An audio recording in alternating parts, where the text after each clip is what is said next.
Assalamualaikum warahmatullahi wabarakatuh. Di video kali ini seperti biasa Bunda akan menceritakan suatu penyakit yang ada hubungannya dengan akhlak. Ini khususnya untuk para pasangan yang baru menikah ya. Kalau setelah ijab qabul itu hati-hati dengan kata-kata yang diucapkan. Kata-kata yang pertama yang keluar itulah yang akan terjadi. Misalnya, setelah ijab qabul mengeluarkan kata-kata begini, saya akan menunda dulu punya anak. Menunda punya anak. Saya kepinginnya punya rumah dulu. Nanti yang akan terjadi ya punya rumah dulu, belum punya anak, sampai beberapa tahun masih belum punya anak. Rumah sudah punya. Atau mengatakan begini, saya tidak kepingin punya anak itu memang menyebalkan, bikin susah, sampai berpuluh-puluh tahun sampai meninggal tidak akan punya anak, karena kata-kata yang keluar tadi tidak kepingin punya anak. Jadi hati-hati dengan kata-kata, karena di sekelilingnya itu banyak malaikat. Habis ijab qabul itu banyak malaikat.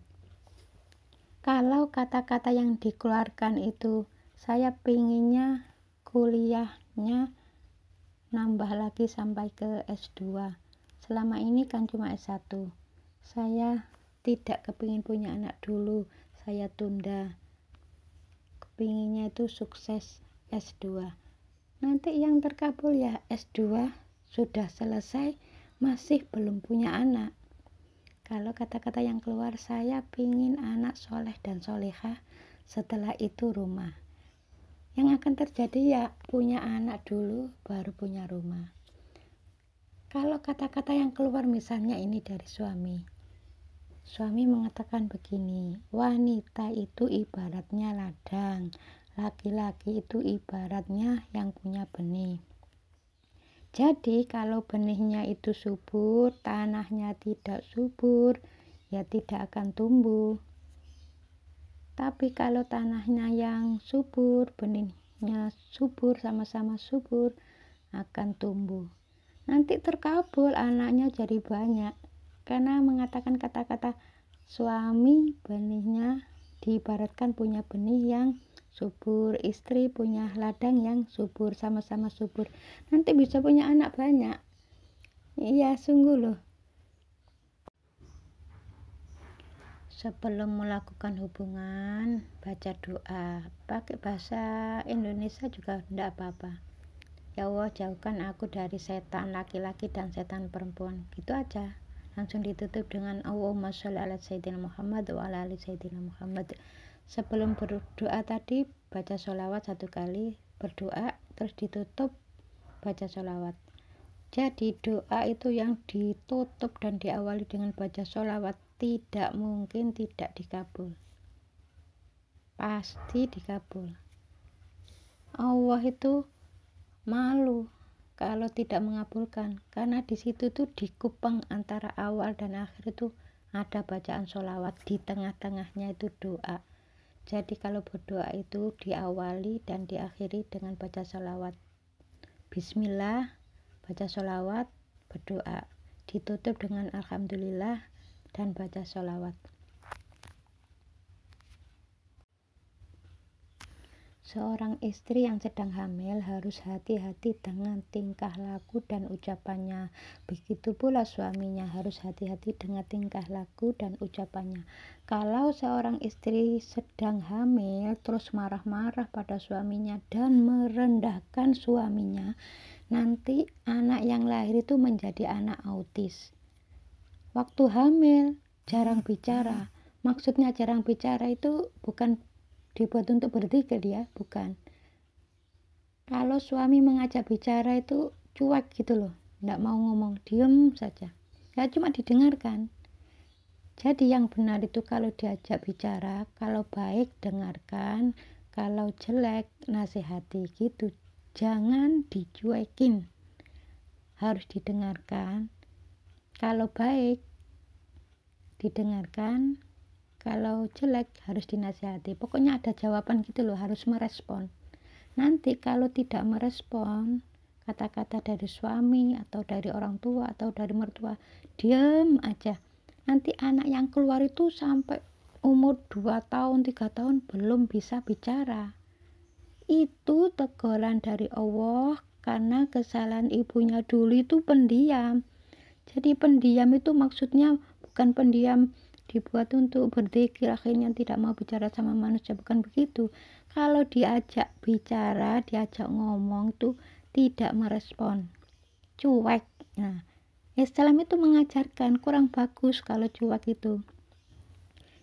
Kalau kepingin anaknya itu cepet lahirnya gampang, itu pasangan suami istri itu harus saling tolong menolong.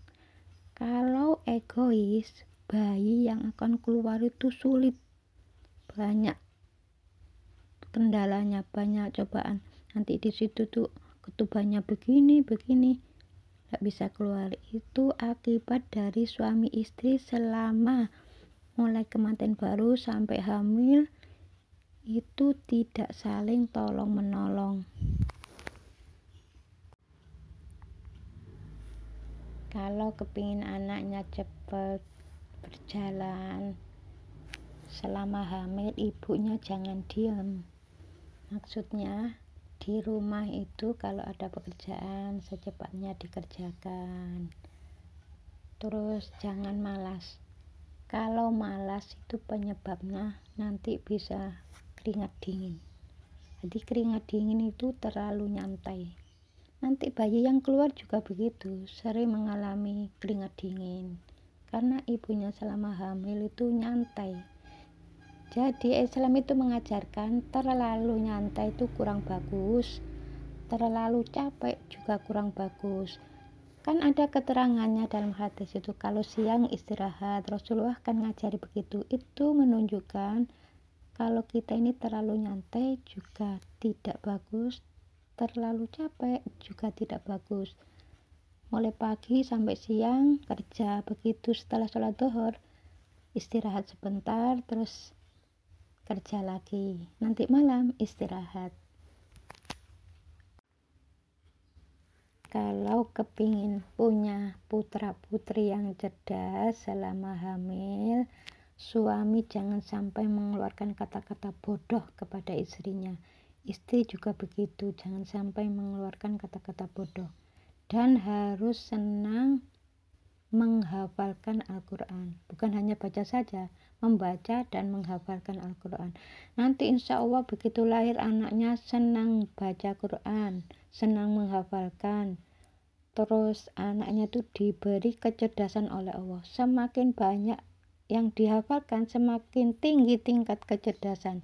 Dan nanti yang akan terjadi itu, misalnya anaknya itu cari pekerjaan, itu tidak pakai ijazah itu bisa masuk.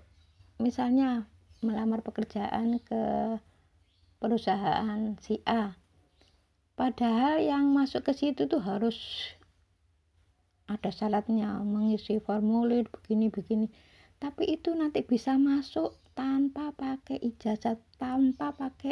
ijazah yang jurusan, misalnya jurusan elektro, padahal dia itu bukan jurusan elektro, bahkan lulusannya hanya SLTA, bisa masuk.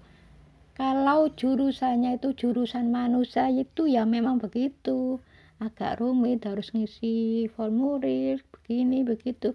Tapi kalau jalurnya itu pakai jalur Allah, maksudnya ya begitu tuh, selama hamil menjalankan apa yang diperintah, menjauhi apa yang dilarang. Nanti yang akan terjadi begitu anaknya tuh lahir sampai dewasa itu cari pekerjaan mudah.